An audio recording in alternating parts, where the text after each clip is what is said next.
Hi, I'm Claire Dyer, and welcome to Dyer Consequences, right here on Unprecedented TV, the place for free speech, uncensored and unfiltered, where we will talk about the issues they don't want to talk about. You can find us on YouTube and X, so if you haven't already, please like, subscribe, and turn on those notifications so you never miss an episode. I'm sitting down to talk about something that's very real. It's my own experience with harassment, threats, bullying, and online trolling, and not just how it's affecting me, but what it says about the world we're actually living in. Because right now, we're in a society that's becoming increasingly comfortable, even complicit with online abuse. People are harassed, doxxed, threatened and stalked online daily, and it's often brushed off as it's just part of the internet. Yet in the same breath, you can be investigated or even arrested for a tweet, depending on who you are, what you say, or who you give offence to. So we're forced to ask, where's the line? Who gets protected and who gets punished? This isn't about playing the victim, it's about holding up a mirror. So today's show is going to be a little different. Normally, I'm the one asking the questions, but today I'll be the one answering them. So I've invited Marilyn Hawes, Chief Executive Officer of Freedom from Abuse, to step in and interview me. So on that note, thank you for being here and welcome to Dyer Consequences, Marilyn. Thank you for doing this. Well, it's a pleasure to meet you. And Claire, I couldn't agree with you more. I mean, this online world is horrendous. And actually, if you go back in time, we have Mark Zuckerberg to thank for this when he invented Facebook, which even today has got no security on it whatsoever.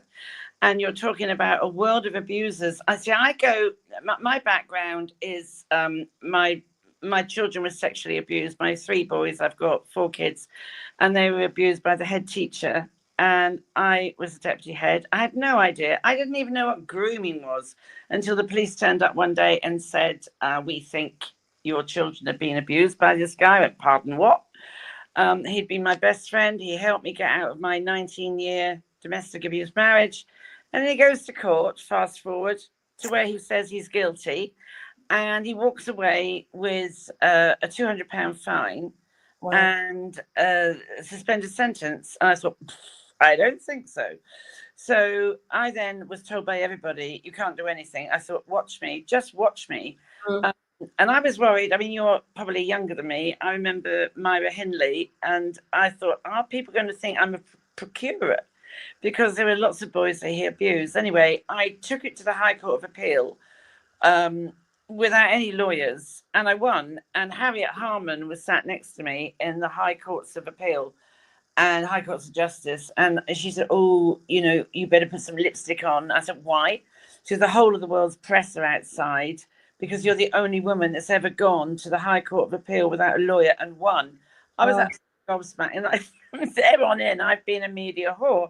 But, I am passionate about not anyone in their life suffering from abuse. So I've been into prisons. I talk to people who are the perpetrators. People think I'm nuts, but to me, that's how you understand the problem. What creates an abuser? What is it that we miss? So as a deputy head, I look back at my life working with children when we didn't know any of this stuff. No one talked about it. And I think, good God, how many kids have I failed? Because I've seen so many, and it's all about those very, very early year behaviors. And these people that are now doing this to you and they're just, it's obscene. It's just vile. And the police are so inept. I think some of them are a bunch of numpties who, wherever you go, you are the second person I've spoken to today with another lady earlier today. It's dreadful what she's going through. She's being really infiltrated by gangs and terrorists. No one's listening to her. And because the moment you step on anyone who's a boy in blue, they look after themselves. So the police will close down on you. And that's what I've experienced over 23 years of people time and time again. And it's atrocious, absolutely atrocious. So I think it's great to be on this show because I want to hear where have you gone with this story? I mean, Well, look at him. This is a cowardice. He had to hide his face. well, this is kind of how it started for me, because to be honest, I never really used social media that much. I don't either. I was what was called probably more of a silent stalker. I only had Facebook, and I would go on Facebook, and I'd very rarely ever post anything. But it kind of started 5-6 years ago for me, when obviously I saw what was going on in this world, and I felt that I had to speak out about it. And the only way that I could do that was through my social media, so mainly Facebook.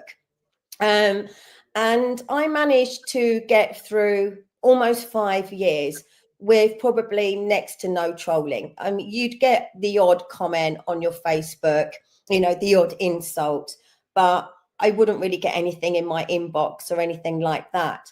So the picture that we've just seen, that's kind of when it started for me, the actual real threats and harassment. And this was with ULEZ Security. And this guy, they all kind of dress like this, wore balaclavas. You can see he's got a body cam on. He's supposed to be wearing an SIA badge, which means he's the Security Industry Association. Yeah. So like your average close protection officer, door bouncer, the security you see in shopping centres. But these guys weren't.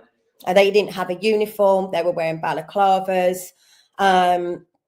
So obviously a lot of people, well, some people don't know, ULEZ is the ultra low emission zone that obviously came into Greater London, that was introduced. Well, it wasn't obviously Sadiq Khan, the Mayor of London's initiative, but he was the one that obviously implemented it. And from the moment it went live, we would get camera vans come round. So people like myself around the Greater London would just use boards just to block the cameras so people wouldn't get fined. But they were accompanied by 2 ULEZ security, as we called them. Over the course of time, people have been threatened. People have been assaulted quite physically, quite badly. I managed to escape it for some time.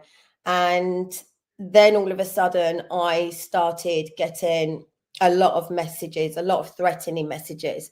And I did work out which ULEZ security it is. And we do have a picture of him. We do have a few. And I think if the studio can pull up some, no, it's not him. This is the guy. So we worked out over a course of time that it was this guy who was messaging me, and I had met him on the ULEZ fans, and I had actually, honest to God, was always polite to him.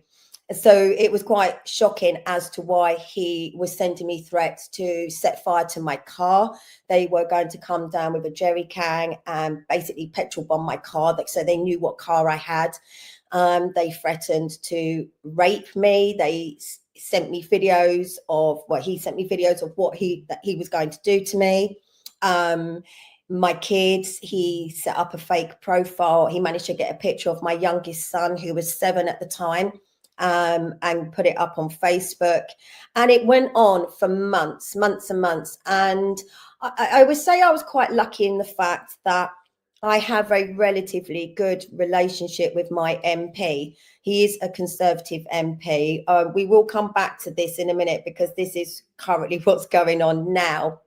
So my MP contacted our inspector and got the police to come round straight away. This is where the downside is of why people can get away with harassment, abuse, trolling, and threatening behavior on social media, because the police have said to me that Facebook will not cooperate with the police. There's a whole range of criteria and policies and things that have to happen before Facebook will give up IP addresses to certain accounts. And I think people know this, so they know that they're safe behind a screen. So this was my first, what's an IP address? I don't know. The studio's asking me. Can I just interject here a minute? The thing is about any of these apps, any social media, when you go on it and you click terms and conditions, it actually says we now hold your data, we own your data, we can use your data, we can sell your data, and they do.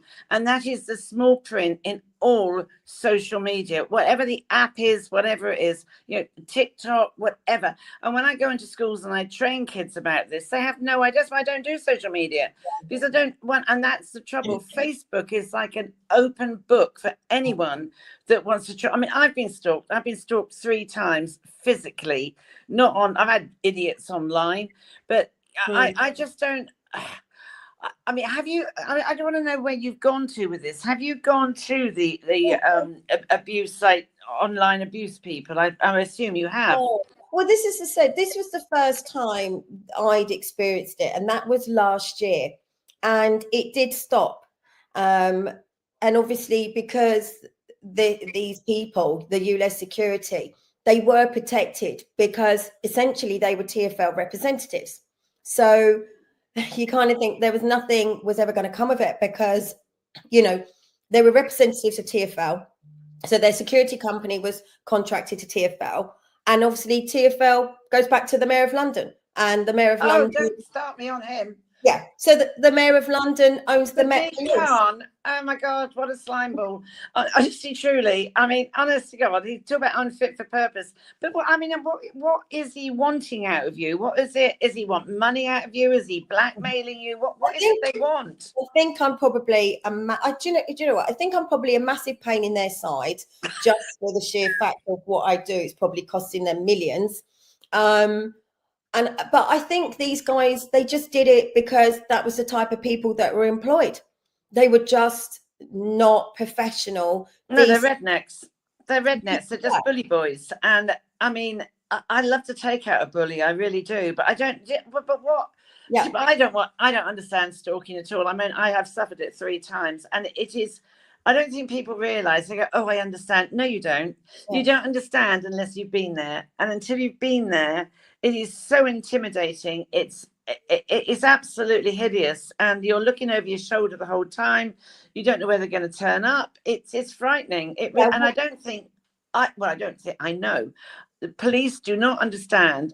You call it harassment. I would call it stalking. Yeah. Well, they knew roughly where I lived. They knew. Well, that's stalking. That's stalking. I mean, harassment is like, oh, go away, please, sort of thing. But you are being absolutely intimidated. And that is stalking. So the Mayor of London is useless. We know that. Have you been to any stalking organisation for help? No. Well, the thing is, this is the thing. So when I found out who it was, I went to the police because they never came back to me. And I said, look, I know who it is. They didn't even go round to his house. They said, well, why would we? Because he doesn't have a criminal record. And that was the end of it. Well, luckily it stopped. He no longer was working for or contracted to his security company, and it all just stopped. So life carried on as normal, and it went back to normal. I was still putting up or gaining awareness on social media every single day. And then a few weeks ago, it started again with messages, lots and lots of random accounts. I don't believe that it is ULEZ security this time. No. I do actually think it's somebody I know. Yes. Normally it is. Normally it is somebody. I mean, this to me that's stalking. It's beyond harassment. Yeah. That is someone who's got an axe to grind with you. Somebody. Is there anybody in your life that you've rejected in some way, or they have perceived that you've rejected them? Because that's often where it comes from. It's taken a couple of weeks. See, initially, there was a multiple of fake accounts, and they were going, or they still are, they're still currently doing it, going into around 20 community pages within sort of an 8-mile radius of where I live. And they managed to get my address. So they actually got my address, and they have been getting into all of these groups, and they've been doing it almost every single night for hours at a time. And they're getting into these community groups, and then they're putting up posts asking if anyone knows me. So my name, do you know Claire Dyer? Or I'm looking for Claire Dyer. Or can you get round to Claire Dyer's house now? and giving my address out. They clearly know my car, saying there's a free car going at this address, just smash the windows to take. I have around probably about 230 screenshots at the moment of endless posts, comments, fake accounts, all in all of these community pages. You see, there is the hate crime, whatever it is, online. There is an organisation you can go to report all this. But I truly, honestly, Claire, I would urge you to go to. I know there's one organisation who I'm very friendly with the CEO, called Action Against Stalking. But you are being stalked. This is beyond harassment, and the police do not. It is a lottery. It's a lottery. They do not understand the difference between harassment and stalking. And stalking is frightening. I've been there. Yeah. I now have a ring bell outside with a video so that I can, It's the third time when you're going around talking to paedophiles and getting them banged up. You don't expect to make friends. No. we're gonna come back to that. I'm gonna come back to how I am with my Ring doorbell, but we're just gonna take a break to share the greatest show that is on Unprecedented TV.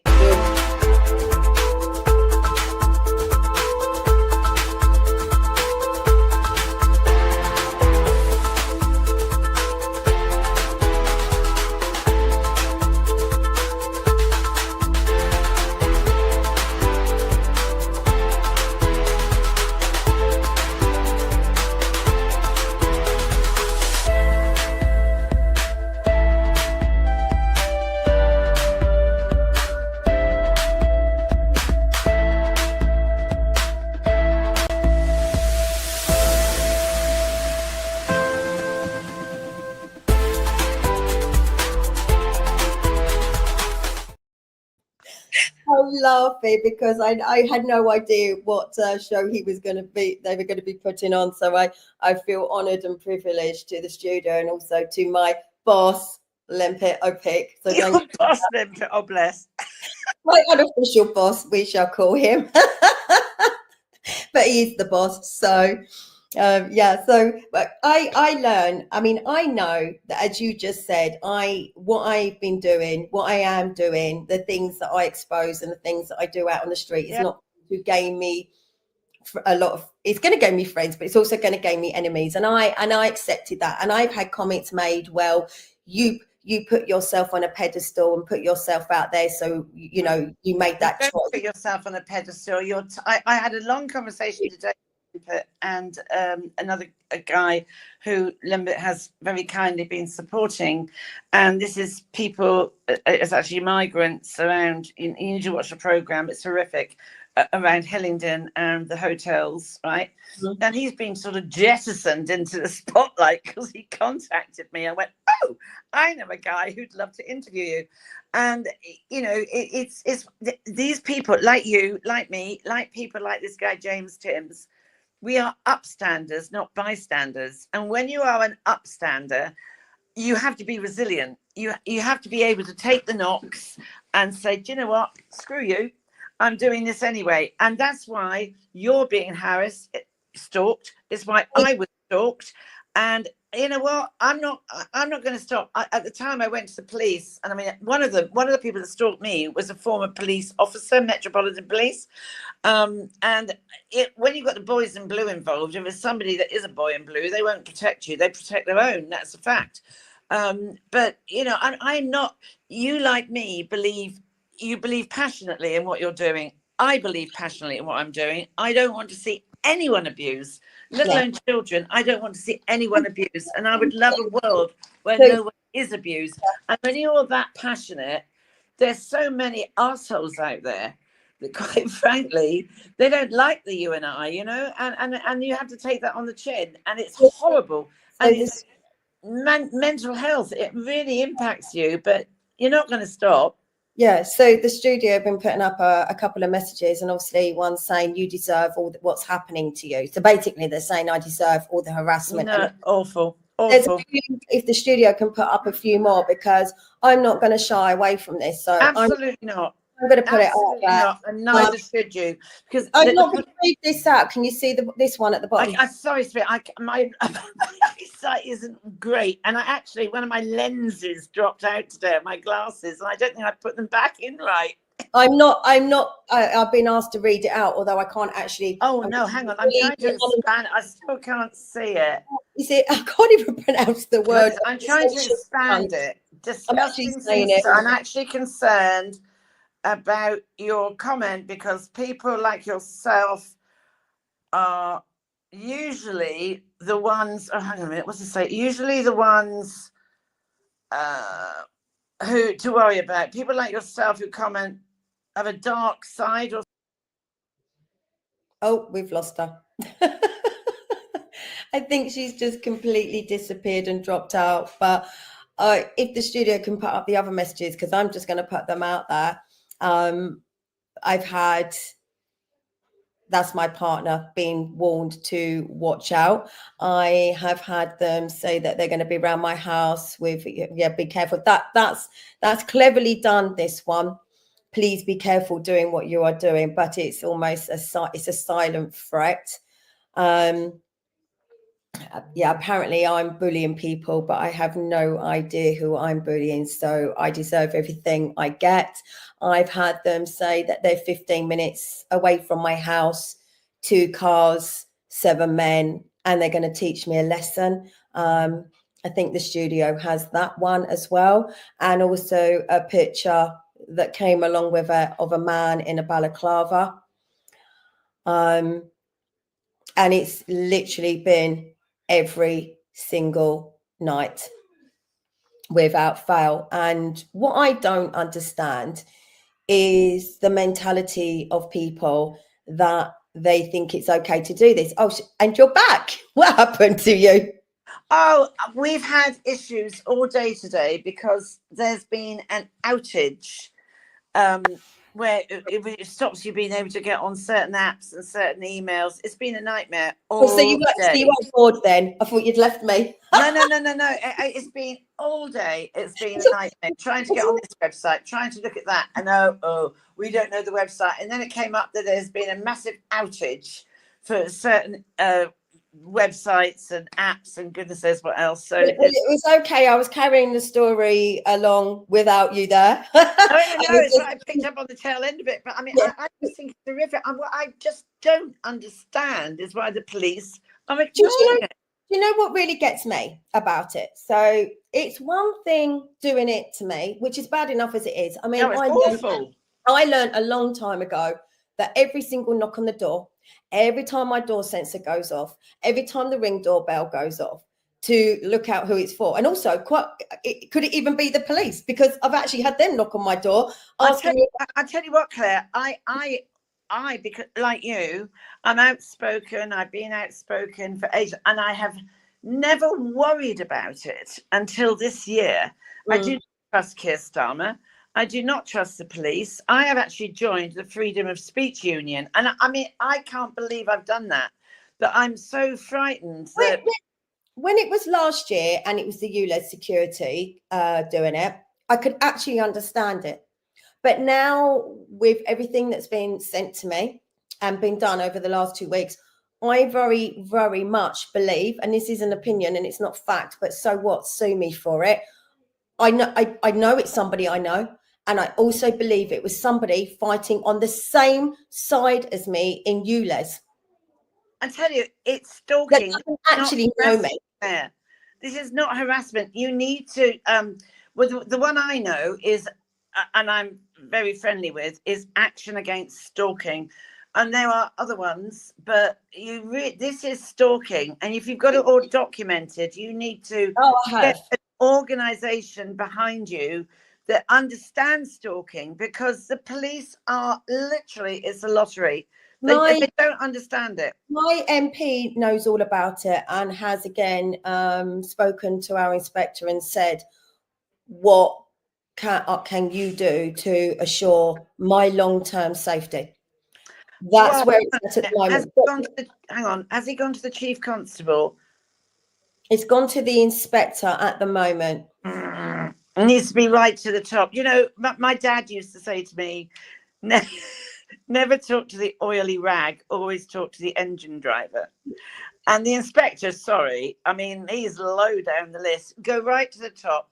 Chief Constable, Police Crime Commissioner, maybe, but they're always out having lunch and rubbing noses with the Chief Constable. So I don't, but it's always worth a try. Also, as I say, definitely go to an anti-stalking as an action against stalking. They are brilliant. I know they're based in Scotland, but they've won awards European wide, and I know the CEO. So you need, this is not harassment. This is stalking. It's menacing. Also, let's just see, hang on a minute, Claire. Let's just see what Jess Phillips is made of, shall we? Because she is, oh, look at him, the ugly bugger. She is the safeguarding minister for violence against women and children. There we go. There it is. And for violence against women and children. Now, it's going to be very interesting. You will be the second lady I've spoken to today who's had, not you, Les, but also an awful lot of issues with stalking. Also, some members of the police are involved. So I said, that's why no one's talking to you. So I said, let's just see what Jess Phillips is actually made of, because she is the safeguarding minister. She is violence against women and children. Let's just see what she does. But I honestly would urge you, stick with your MP. Absolutely go to action against stalking. Document everything you've got that. This is stalking and it's menacing. It impacts people's mental health. I know, I've been there. I know it's just horrendous. And I've had those texts. I've had hate mail. I used to go out the door in the morning and there'd be where I lived, and there would be a note under my door: we are following we're going to kill you. And then I would have voice messages left on my phone. And the police said at the time, they took my phone and they said, we think these are people that are being paid to leave a message for you. And the first time I was aware of this was I had a puppy, and he woke up in the night, woof, woof, woof. And I thought, oh, woof, woof, woof. And that was probably a fox. I got up in the morning and my Mercedes car, I don't have a Mercedes though, I've got no money now, I mean, was melted with acid, literally melted. The paint had dropped off it. There was the acid tins, there were the forensic gloves, there was a note through my door saying, we're going to kill you. And then I thought, why? And like you've put your head above the parapet. And I had gone on a program. It was called Judges in the Dock. And it was Channel 4. And I had done this thing exposing basically crooked judges and paedophiles. And somebody, obviously, and the stupid press put my address out there. And this was it. And then for the next 6 months, I had these constant messages. I absolutely know what you're going through. It's horrific. Do you trust Keir Starmer to sort any of this out? I don't trust Keir Starmer with my dog. I don't trust him. I've met him. He is an absolute slimeball. I mean, people used to talk about Tony Blair as Teflon Tony. This guy is never here, Keir. You know, I don't trust him at all. I'll tell you why I don't trust him. Because many years ago now, you probably don't remember it, but I've been in the abuse thing for 23 years. And there was a lady called Frances Andrade. And Frances Andrade, and so I was head of music at a school, deputy head of music, right? And Frances Andrade was encouraged by her peers. She was then married with 3 children, and she'd been abused by her violin teacher at Cheatham's music school, right? And several people said, oh, I was as well. Please come and, give evidence in court. She didn't want to, but she did. And then she stood there behind the witness box, and the barrister kept saying over and over again to her, you are a liar and a fantasist, aren't you, Mrs. Andrade? No, I'm not. You are a liar. And she kept on and on and on. And the next day she took her own life. So our wonderful never here Keir decided that he was going to have a round table group, to which I was invited. And this was going to be the Victims' Rights Bill, because he said this can never happen again. We cannot have barristers talking like this to witnesses. Well, they still do. Anyway, so we started doing this white paper, and we had the first meeting, we had the second meeting, we had the third meeting. And I thought, I don't know, there's something weird. Jeremy Corbyn had popped up and Brexit was on the horizon. And I started saying, well, hang on a minute. If we actually with the Europe, we've actually got some very good safeguarding things that are in place. Is this going to go out the window with Brexit, or can we embrace them? And we talked about that. And I can remember coming home and saying to my kids, do you know, I'm not being funny. I think he's going to drop this and do a runner and hang on to the shirt tails of Corbyn. So we'd had the third meeting. We all rocked up for the fourth meeting in Portcullis House. He wasn't there. He didn't turn up. We never had the courtesy of an email from his PA, nothing. He literally vanished away, evaporated into the ether. And from that moment on, I said, I'll never trust that man, because he did exactly what I thought he was going to do. He's after the main chance. He wants to be head of Labour, and he is. And look what a mess he's made of it. I've never known. I am terrified about what's happening to this country, and everything is gone.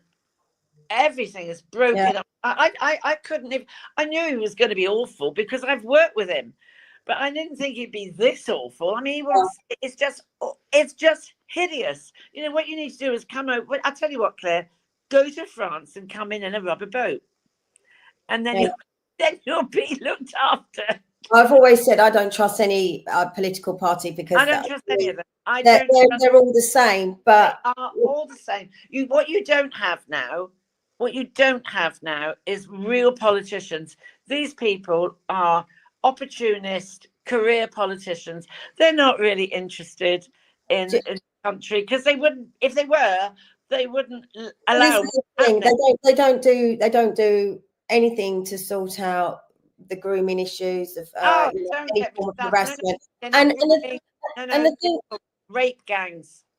And the thing that gets me really about all of this is I know in my heart that all I care about is humanity. Yes, I care about people. All I want is for people to see what's going on because of what they're trying to do to us, this agenda that they're inflicting on us. That's all I do. I'm out there every single, and I accept that I've put myself in the firing line. I've put my head above the parapet for good. What I can't accept is that the person that is currently doing this, who's trying to put my address out online, he's putting my children at risk. And I say he because it's a him. He is putting my children at risk, not just me, but my children as well, knowing that this is probably all down to just some kind of ego or detest for what I'm doing, when all I'm trying to do is help people. And when you then have the police not having the powers or the will to do anything, this is why people will continue to get away with online harassment and trolling, because they can hide behind a screen knowing that they're safe. But there is I can't remember what the name of it is now. You can report it to an organisation for this sort of communication. But the problem is, right, if you think just this particular incident, this is every single day for hours at a time. You get you say about affecting your mental health. I'm not going to allow to go, oh yeah, this is affecting me, because then that's kind of almost a show of weakness. Yes, it's taking up my time trying to stop my address for going out online. If it wasn't for my address, I'd be like, do you know what? You carry on. You're clearly that fixated and obsessed with me for whatever sick, twisted reason. You know, you clearly don't care about children. So who's the nasty person here? Who's the actual bully? Who's the harasser? You know, the person that's hiding behind this. But of course they're cowards anyway, because they hide their faces. That's what annoys me. This is obviously EULA's security, but I believe the person that is trying to get into all of these groups and release my address and send me threatening messages was actually somebody fighting on the same side as me, somebody who claims that they care about what is happening to us, fighting the same cause. That's what makes it even worse. And you want to call me out and harass me for being a nasty person. It's like you're not even looking at yourself and what you are actually doing, because the reality is, and the truth is, you think about the fact mainstream media and social media, they will highlight the fact that children get harassed and have online bullying from their peers at school day in, day out. And you hear this so often, those children end up committing suicide. Oh, absolutely. What I was saying to Lembit today, in fact, what I said to him was, it's 1 in 10. I was slightly wrong with the stat I gave him today. It's 1 in 10 people who have been abused will attempt. No, hang on. You are 12 times more likely to attempt suicide if you've had any form of abuse, and 1 in 10 succeed. You have your charts up here as well. Lembert's put up here that the one person at the top there gets abused. Look, and all the drop down from that is, with every single case of abuse, you've got family, friends, schools, doctors, police, courts, you name it. And at the bottom, you've got, it is 12 times more likely, and 1 in 10 will succeed. And it's absolutely tragic. And they know this when they do it. Oh, well, this is the point. These people are bullies. Something happened, and don't get me wrong here, I'm not making excuses for them, but they are abusers. Something happened in the very early years of their life, in the first 3 years of their life.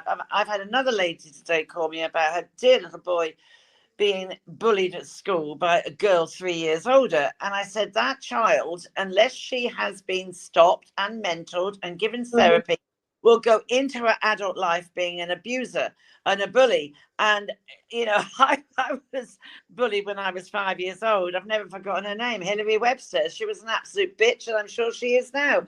But, she would have had issues. These people have got issues that need resolving. But they're vile people. They're vile people. And you really do need to... I was told, the police said to me, when I was stalked, as I say 3 times now, well, you can walk away. I'm not walking away from it. What do you mean I'm not going to walk away? Of course I'm not going to walk away. I am not walking away as another victim of abuse. I'm not walking away. I'm not going to have any more of it. Yeah, it's not going to make me give up. But absolutely not. We have run out of time. So final words. Final words. This is a terrible thing to say. It's been an absolute pleasure, because it's absolutely awful. But I know. Can you believe I'm smiling? I know. Every day and threatened, but I'm smiling. Honestly, you are resilient. I'm resilient, and I don't take any prisoners. I don't. Anyone. I said to Lembert earlier today, anyone can challenge me. I am passionate about people not being abused. I've had enough of it in my whole life, right? So, anybody can challenge me, fine, challenge me. Anyone can knock me back, fine, but I'll come back at you with my boxing gloves, because I know I'm right. You know you're right. 100%. Very few things do I think I'm right, but I know I'm right about people not being abused. I passionately believe no one should be abused. And, I'm fed up with human rights lawyers that go on about, the human rights of migrants, blah, blah, blah. What about the human rights of people that live in this country? What about the human rights of children? UNICEF, a child's human right is to stay free from harm, and only adults can prevent it. And, it's outrageous what these people are doing to you. I'm getting really angry now. You can see, I get angry because I just feel that we live in an inverted world. Everything is upside down, and I've said it many times. But thank you so much for coming on, Marilyn. It's been great listening to you. And thank you to everyone else for listening. I'm going to say this wasn't an easy episode to make. It was, and it wasn't. But I still believe it was a necessary one to expose certain things, because I'm not going to hide away anymore, because behind every screen is a real person. And behind every message, whether it's kind or cruel, is a choice, and they make that choice. I've shared my story today, not for sympathy, definitely not for sympathy at all, but to remind anyone out there going through this that you're not alone. I mean, it's happening to so many people, and we hear about it all the time. Online harassment, bullying, threats, they are not just words on a screen. They have real consequences, as you've also heard from Marilyn. Emotional, mental, even legal. It can drive someone to the very edge of their sanity, even to the point of wanting to end their life. And I'm pretty sure the people that do this are very well aware of that. And it forces us to ask some really hard questions. What kind of mentality does it take to deliberately try to destroy someone from behind a screen, but not just them, their family, their children, and anyone else that is affected by it? What drives that absolute level of hatred, obsession, or cruelty, especially towards people sometimes they've never even met? Somewhere along the way, society has become disturbingly comfortable with this behavior. Online abuse, it's brushed off as normal, as it's just the internet, while at the same time people can be arrested for what they post or say, depending on who they are or who takes offense to it. The double standards are clear, the damage is real, and the silence, it costs lives, and it's costing lives. But I honestly do believe we can do better, and we can challenge this culture, and we can start by recognizing the humanity in each other, even when we disagree, even when it's hard. And if you've been a victim of online abuse, please know that you are not alone. And if you've ever even taken part in it yourself, ask yourself why. Ask yourself what it achieves. Words can wound, but they can actually also heal. So please, let's start choosing them more carefully. There's a reason we're having this conversation here on Unprecedented TV, because this is a platform that represents the people, a place that delivers real news, the truth, raw and unfiltered. No spin, no agenda, just reality. And that's why I invited Marilyn Hawes on today to step in today, because this story, like so many others, it deserves to be told honestly. And if you believe in what we're doing, if you believe in giving a voice to those who've been shouted down, cancelled, silenced or ignored, then please support this channel. Like, share it, subscribe. It's on YouTube, and you will find us on X, not just to follow the show, but to stand for something bigger. I'm Claire Dyer, and this has been Dire Consequences on Unprecedented TV. Let's keep talking, let's keep questioning, and please, let's do better. Thank you.